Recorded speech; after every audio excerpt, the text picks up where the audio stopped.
আল্লাহ রসুলের বন্ধু হতে চান? আল্লাহর বন্ধু, রসুলের বন্ধু, তিনটি আমল করতে হবে।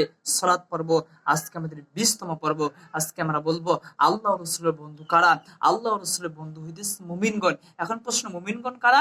হ্যাঁ, আল্লাহ সুবহানাহু ওয়া তাআলা 5 নম্বর সূরা 55 নম্বর আয়াতের মধ্যে রব্বুল আলামিন বলতেছেন, সালাতের কথা বলতেছেন, আল্লাহ রসুলের বন্ধু কারা এবং বন্ধুদের তাদের আমল কি হবে। আল্লাহ সুবহানাহু ওয়া তাআলা এখানে সালাতের কথা বলতেছেন, ইন্নামা ওয়ালিয়্যুকুমুল্লাহু ওয়া রাসূলুহু ওয়াল্লাযীনা আমানুল্লাযীনা ইয়াকিমুনাস সালাতা ওয়া ইউতুনাজ যাকাতা ওয়া হুম রাকিউন। আল্লাহ সুবহানাহু ওয়া তাআলা বলেন, তোমাদের বন্ধু তো আল্লাহ রাসূল এবং মুমিনগণ।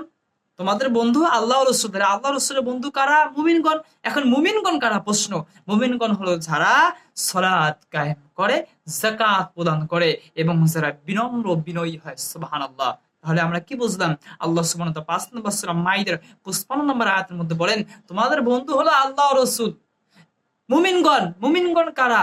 যারা সালাত কায়েম করে, যাকাত প্রদান করে এবং যারা বিনম্র হয়। সুবহানাল্লাহ। তাহলে যদি আমরা আল্লাহ রাসূলের বন্ধু হতে চাই, সালাত ব্যতীত আল্লাহ রাসূলের বন্ধু হওয়া যাবে না, মুমিন হওয়া যাবে না।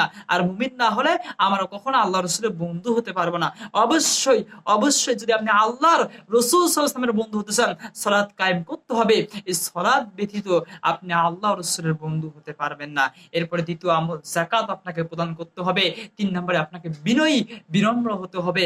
আল্লাহ সুবহানাহু ওয়া তাআলা এই তিনটে আমল করার তৌফিক দিন, আমাদেরকে মুমিন হিসেবে কবুল করুন। আল্লাহ, আপনি আমাদেরকে আপনার বন্ধু হিসেবে কবুল ও মঞ্জুর করেন। আল্লাহুম্মা আমিন।